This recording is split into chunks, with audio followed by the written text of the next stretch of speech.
Bueno, pues vamos a continuar con lo programado para el siguiente programa es la conferencia webinar titulada Fuentes primarias y archivos históricos a propósito de la investigación sobre la influenza española en Chiapas.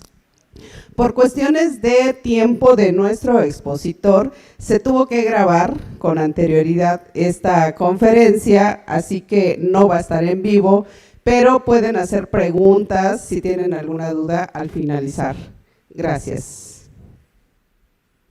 Perdón, la conferencia está dictada por el doctor Miguel Lisbona Guillén, a quien agradecemos su participación y pues les damos la más cordial bienvenida. Era el asunto, pero pues ya dije que no va a estar en vivo. Y moderan, lo acompañan el licenciado Martín Sánchez García y el maestro Luis Felipe Martínez Gordillo. Adelante, compañeros.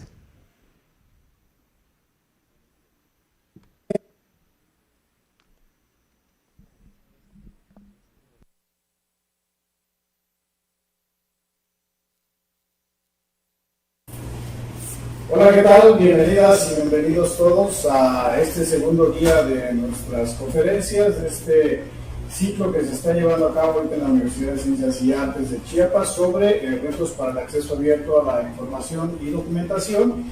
Y pues bueno, hemos estado bien ocupados desde el día de ayer y hoy, pues bueno, seguimos con este programa y pues es un honor que pues nos hagas ahí una charla o una presentación y yo haré una sintética de sus archivos gráficos del doctor Miguel Lisbona Guillén. Adelante, Martín. Sí, bueno, buenas tardes. Bueno, el doctor Miguel Lisbona Guillén es ya un viejo conocido del CUID, específicamente del archivo histórico. Ha sido un investigador muy recurrente y pues mucho de su trabajo también ha sido consultado también aquí en nuestros acervos, ¿no? Que son muy ricos y bueno, ya ahorita aquí nos vas a hacer el favor de leer, ¿no? De manera muy sintética algo de su currículum, ¿no? Bueno, es importante decirles que antes de ceder la palabra al doctor Miguel Lisbona, pueden interactuar en el chat, diciéndonos las inquietudes después de la exposición que nos haga sobre el tema, que se llama Fuentes primarias y archivos históricos, a propósito de la investigación sobre la influencia española en Chiapas. El doctor Miguel Lisbona Guillén es investigador titular C del Centro de Investigaciones Multidisciplinarias sobre Chiapas y la Frontera Sur, CIMSUR, de la Universidad Nacional Autónoma de México. Actualmente también se desempeña como director de la revista Pueblos y Fronteras Digital del CIMSUR. Licenciado en Geografía e Historia por la Universidad de Barcelona, especialidades en Historia Moderna y Antropología Cultural. Es maestro y doctor en Ciencias Antropológicas por la Universidad Autónoma Metropolitana de Iztapalapa y es miembro del Sistema Nacional de Investigadores desde el año 1998, actualmente del nivel 3.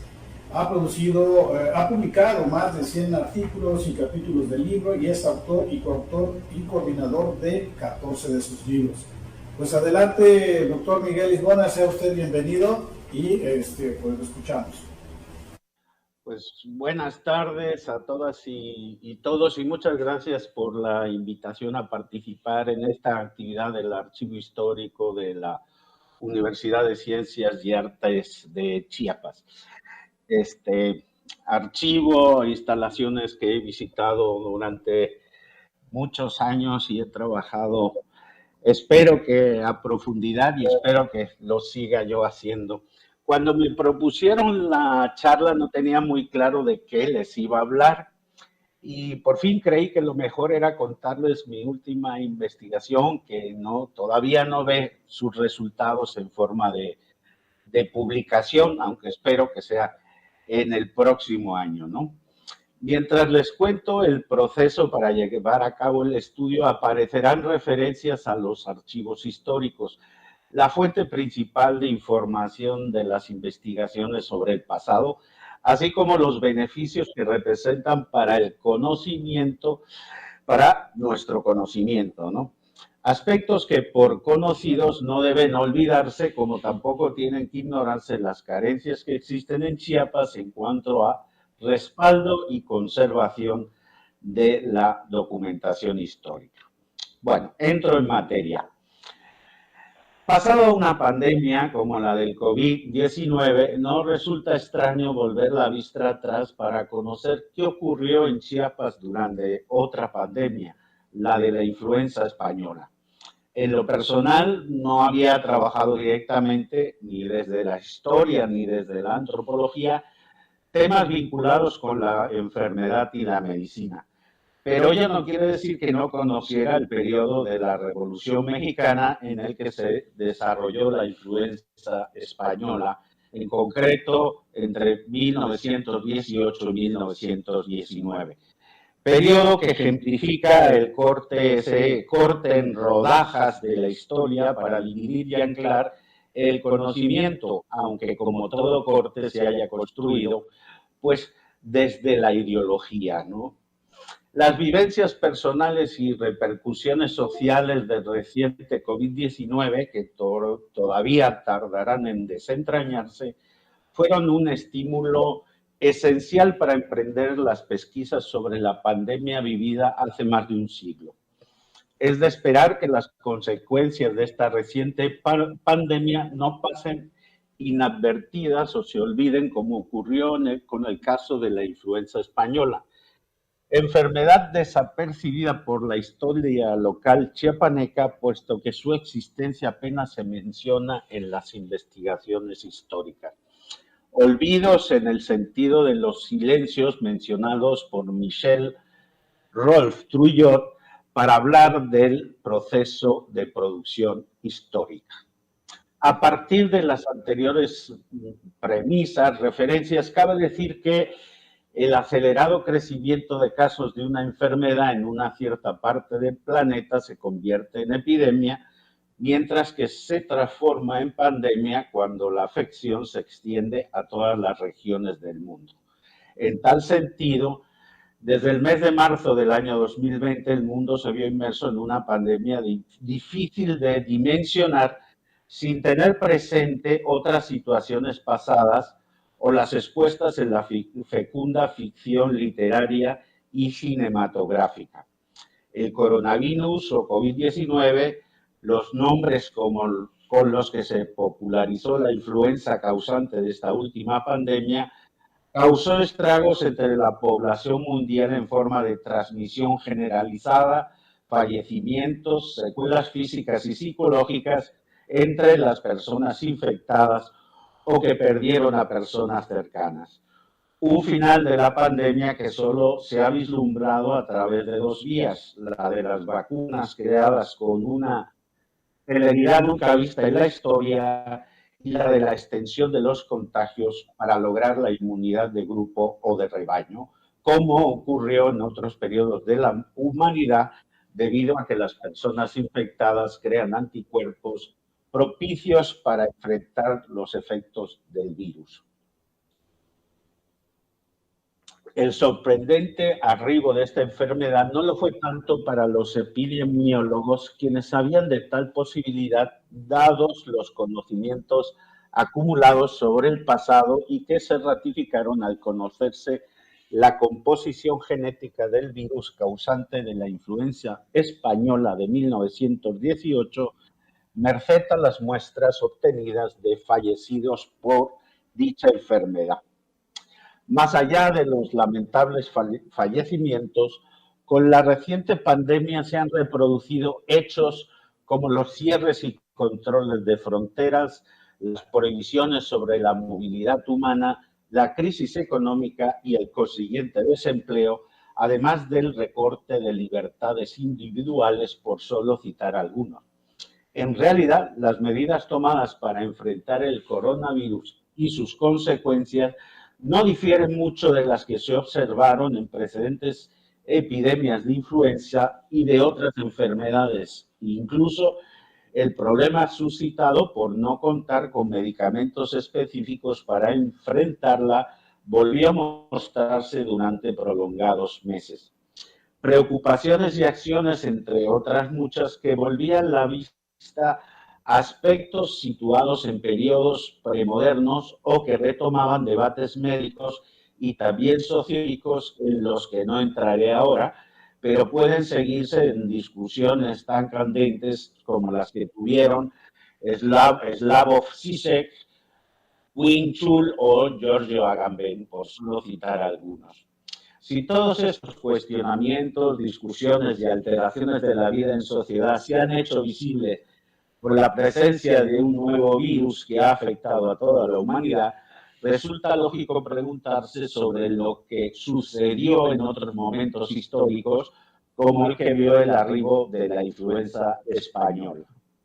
En tal sentido, Nancy Bristow justificó su investigación sociocultural sobre la influenza española en suelo estadounidense por el deseo de conocer lo que había ocurrido entre su parentela. La enfermedad, como entre innumerables familias, se llevó a sus bisabuelos para dejar huérfano a su abuelo. Lo personal, por supuesto, no necesariamente decanta los intereses de investigación, pero aspectos de nuestra subjetividad resultan difíciles de eludir tanto en la elección de temáticas como en el enfoque otorgado. Por esta razón, la reciente pandemia del coronavirus está implícita a la hora de conocer en lo posible cómo se vivió y enfrentó la influenza española en Chiapas. La decisión de efectuar la investigación sobre la influenza española estaba tomada. Lo que seguía era cómo encontrar el hilo con otras investigaciones realizadas en Chiapas y en el país para tomarlas como referencia. Ese es el primer paso. El primer paso de casi todas las investigaciones es hacer como un estado de la cuestión, un estado del arte, se dice ahora, para conocer lo que se ha escrito sobre una temática. Cabe decir que la complejidad de la realidad chiapaneca en los años que se produjo la pandemia del siglo XX ha hecho que ciertos temas no sean significativos desde el presente, mismo presente que casi siempre establece los intereses sobre lo sucedido en el pasado. A la vez, las intenciones de investigar un tema o un periodo histórico deben contar, por supuesto, con sustentos documentales. Es decir, si no tenemos documentación, pues será muy difícil que podamos realizar algún tipo de investigación sobre el pasado. En relación con ello, haber efectuado investigaciones previas facilitó conocer algunos documentos disponibles en el Archivo Histórico de Chiapas, resguardado por la Universidad de Ciencias y Artes de Chiapas. Era la única pista de fuentes primarias que yo tenía sobre la influenza española para recabar datos y pensar en escribir resultados. Esos conocidos fondos documentales condujeron a otros fondos hasta completar diversas consultas dentro del propio CUIC y en otros archivos.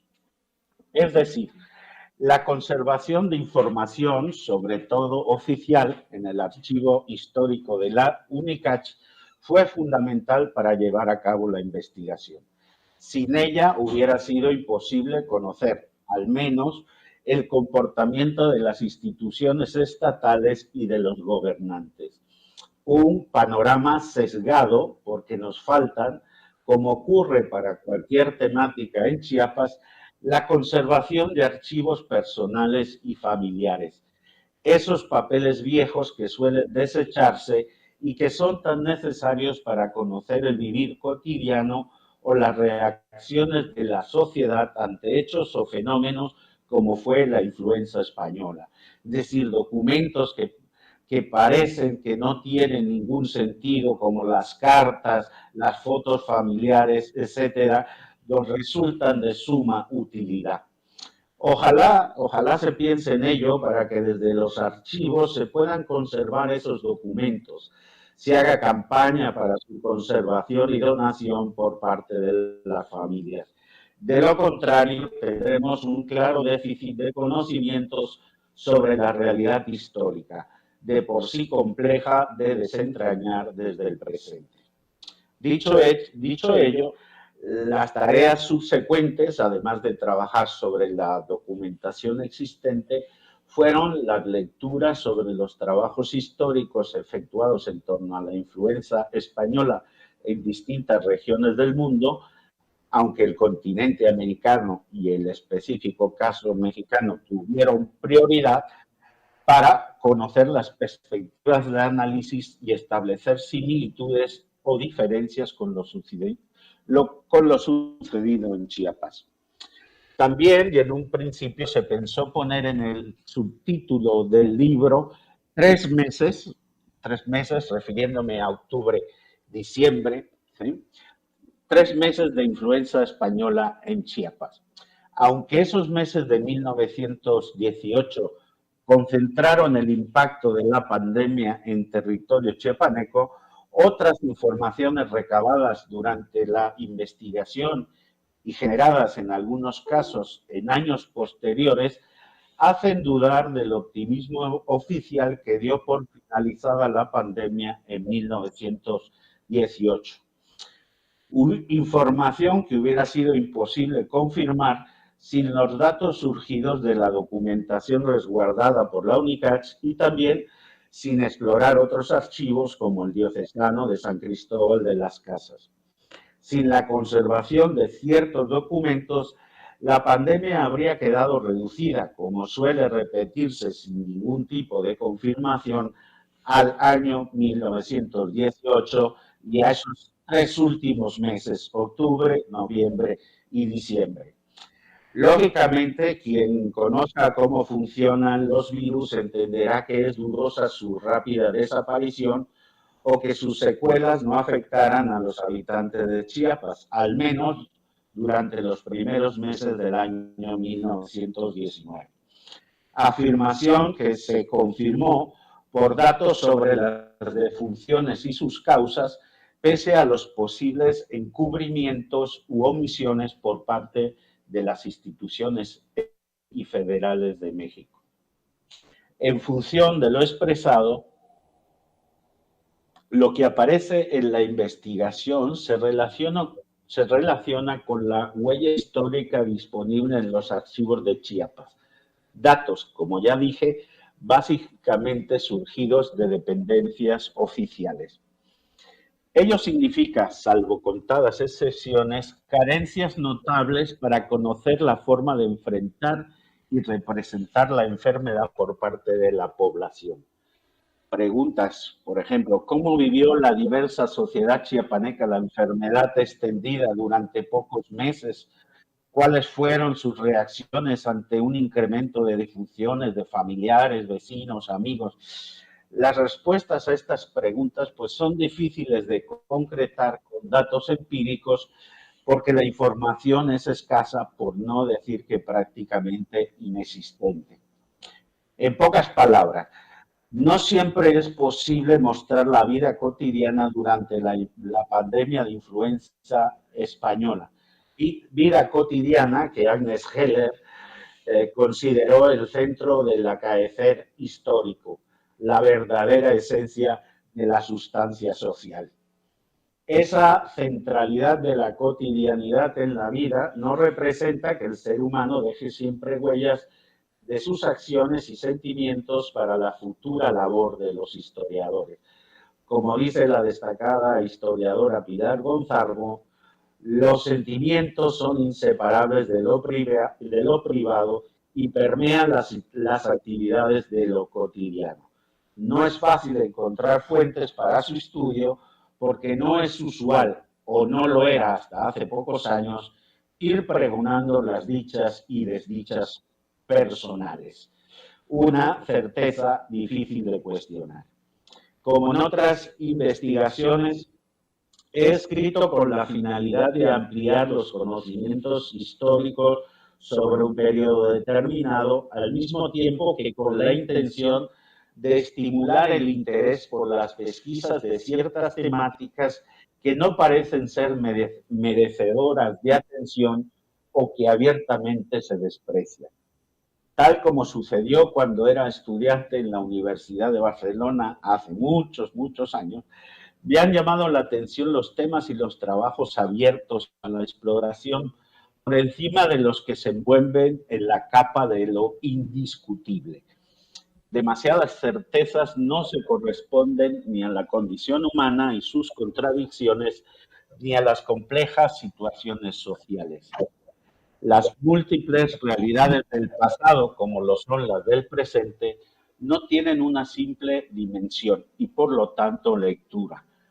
Un obstáculo con el que los estudios sociales siempre se topan y que han de tomarse en cuenta en las investigaciones históricas, donde las seguridades tendrán siempre su contraparte en situaciones discutibles, si no contradictorias. Como ya dije, la visión del Estado y sus funcionarios, además de la opinión expresada en la prensa, constituyen la parte central de la información de la investigación, pero ello no significa que los datos recabados reflejen todo lo que entornó el desarrollo y consecuencias de la influenza española.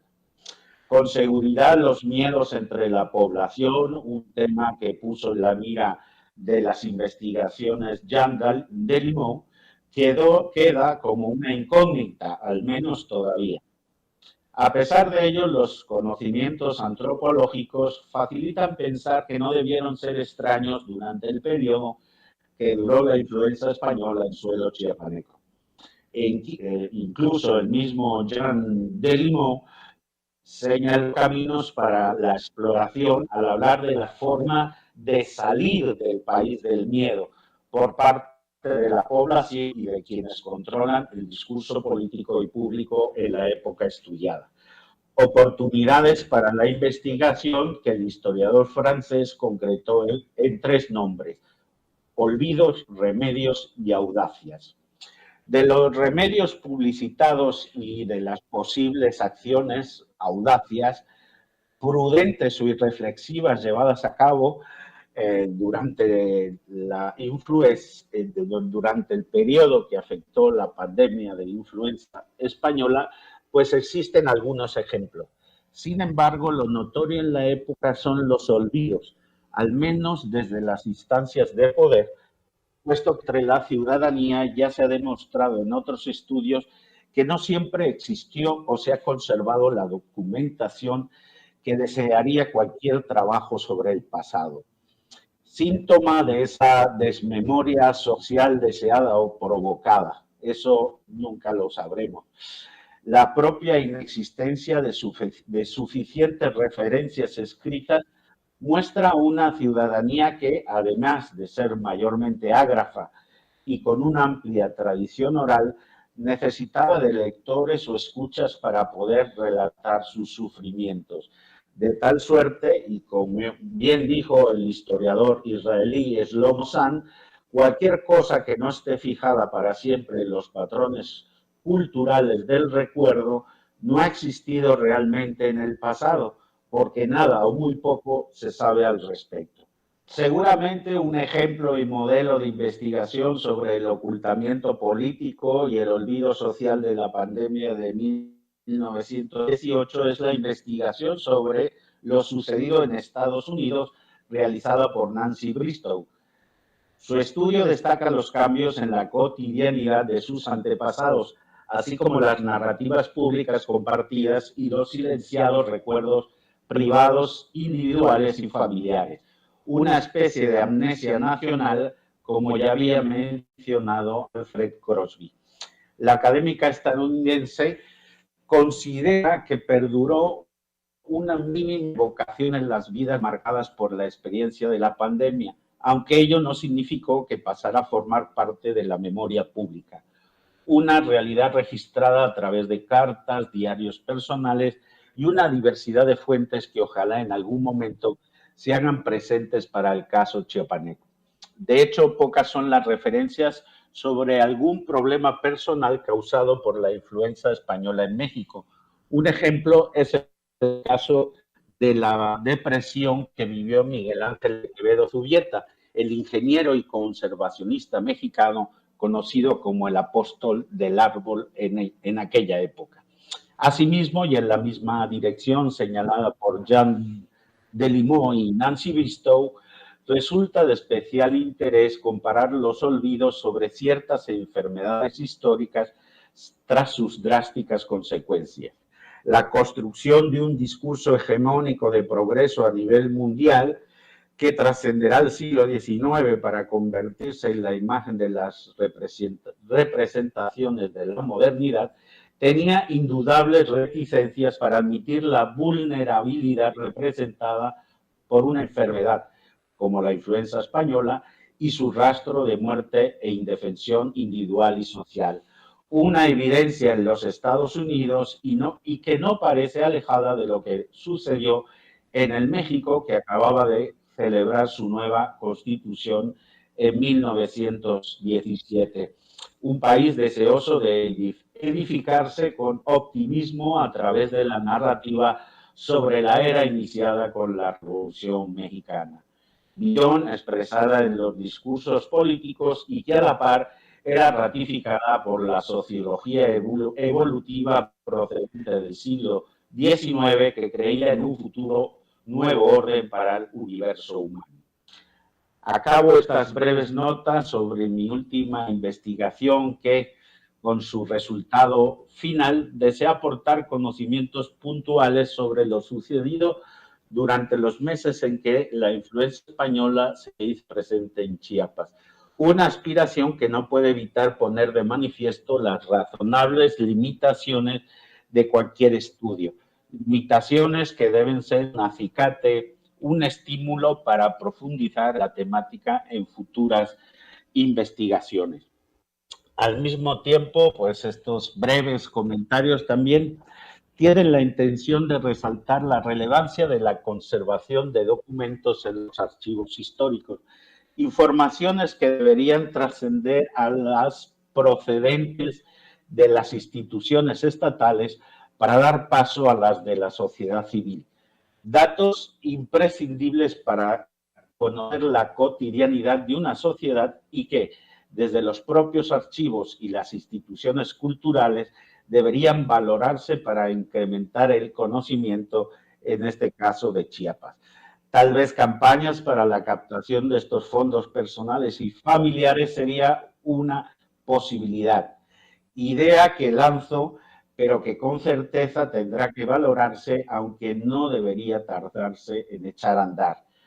Propuesta, así como lanzada al aire en espera de que se tome en cuenta como una acción necesaria, una acción indispensable si queremos que nuestro conocimiento del pasado tenga un horizonte más extenso del que se cuenta en la actualidad.